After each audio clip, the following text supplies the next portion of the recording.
Bismillahirrahmanirrahim. Assalamualaikum warahmatullahi wabarakatuh. Saya Rizka Marifatul Hasanah dengan NIM 200605110012. Saya dari kelas praktikum struktur data T. Pada kesempatan kali ini saya akan mempresentasikan tugas praktikum pada modul 3, yaitu materi tentang stack and queue. Yang dimana di sini terdapat dua soal. Yang pertama adalah implementasi stack dan yang kedua adalah implementasi queue. Di soal nomor 1 ini kita diperintah untuk membuat program sederhana dengan implementasi yang stack, yaitu program kembali kata. Langsung saja kita ke programnya. Di kembali kata ini mempunyai 3 kelas. Yang pertama adalah kelas stack yang berfungsi untuk menyimpan objek yang kita inputkan. Untuk codingannya sama seperti yang di modul. Kemudian yang kedua adalah kelas pembalik. Kelas pembalik di sini mempunyai dua metode. Yang pertama adalah metode balik dengan membuat variabel baru bertipe data char. Di sini fungsinya adalah untuk membaca inputan dan mencacah kata yang kita inputkan, mencacah tiap-tiap huruf dari kata yang kita inputkan. Di sini char ini akan mempas isi atau mempas inputan kita ke stack. Kemudian yang kedua ada metode get balik yang di sini berfungsi untuk kita mendapatkan metode balik dengan while negasi stack.isEmpty. Kemudian kita mendapatkan kata balik yang dipop dari stack, kemudian return kata balik. Kemudian yang ketiga adalah kelas add pembalik yang di sini merupakan kelas yang berisi metode main untuk kita menjalankan programnya dengan menggunakan scanner input agar untuk kita menginputkan kata. Kemudian di sini ada instansiasi dari kelas stack dan instansiasi dari kelas pembalik. Setelah itu kita melakukan perulangan yang dimana ketika kita memasukkan kata, kemudian dia akan menampilkan kebalikannya. Dan kemudian ketika sudah selesai katanya, dia tidak akan berhenti sampai kita memilih di sini. Ketika kita sistem outbound apakah ingin mengulang lagi, jika kita menjawab yes, maka dia akan melakukan kembali perulangannya. Kemudian kita jawab no, maka dia akan if hasil.equals ignore case sama dengan no, dia akan membreak atau memberhentikan programnya. Saya rindukan untuk outputnya, masukkan kata, misalkan saya memasukkan kata saya, maka kebalikannya adalah ayas. Apakah ingin mengulang lagi ketika kita mengetik y atau yes, maka dia programnya akan berulang. Contohnya saya memasukkan kata Rizka, kebalikannya adalah aksir. Apakah Anda ingin mengulang lagi? Ketika kita jawab no, maka programnya akan berhenti sampai di sini.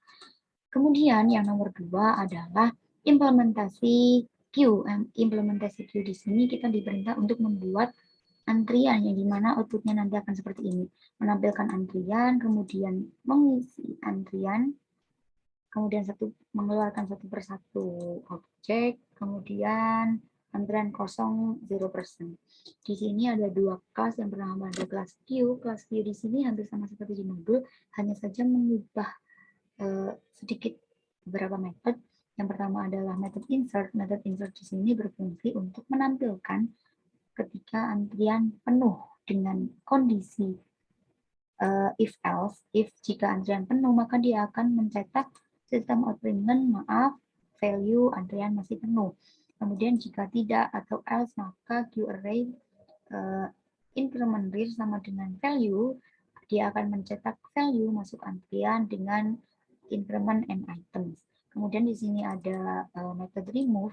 Metode remove di sini berfungsi untuk mengeluarkan antrian atau mengkosongkan antrian, yang dimana dia adalah string temporary sama dengan queue-array index front. Queue-array index front sama dengan kosong, maka front increment. Dengan pengondisian jika front sama dengan next size, maka front sama dengan 0. Kemudian an item increment atau mengurangi antriannya, maka dia akan mencetak temporary keluar antrian dengan return temporary. Kemudian di sini juga ada metode display yang berfungsi untuk menampilkan array-nya. Kemudian ada yang kedua ada kelas antrian F. Kelas antrian F diisi method main. Kemudian di sini ada kita menginsertkan objek dengan 6 objek dengan memberi batasan 4.